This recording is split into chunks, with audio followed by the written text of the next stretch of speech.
గుజరాత్లో జరిగిన విమాన ప్రమాదంపై స్పందించి ఒక ఊహా చిత్రాన్ని వాటర్ కలర్స్ పెయింటింగ్తో వేశారు. నిన్న గురువారం గుజరాత్ రాష్ట్రంలోని అహ్మదాబాద్ నుండి లండన్ వెళ్లేందుకు బయలుదేరిన విమానం 59 సెకన్లో ఎయిర్పోర్ట్ సమీపంలో మెడికల్ కాలేజ్ హాస్టల్పై కూలడంతో విమానంలో ఉన్నవారు 240 మంది మరణించారు.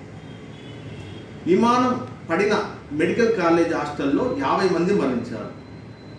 విమానం పడిన చోట ఉవ్వెత్తున మంటలు చెలరేగాయి. దట్టమైన పొగతో నిండి ఉంది. అంతవరకు ఆనందంగా ఉన్న ప్రయాణికులు కొన్ని క్షణాల్లో మాడి మసైపోయారు. ఈ దుర్ఘటన చాలా బాధాకరం. అందరి జీవితాలు చిన్నాభిన్నమయ్యాయి. ఎన్నో ఆశలతో బయలుదేరిన మన సాటి మనుషులు మరణించారు.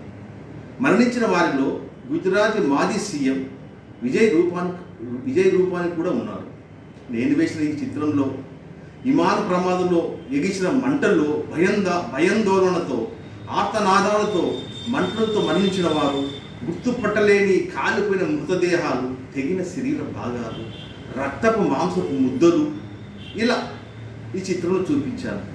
ఇంతమందికి ఈ చావు కారణమైన ఈ బోయింగ్ విమానం కూడా ఈ చిత్రంలో చూపించాను.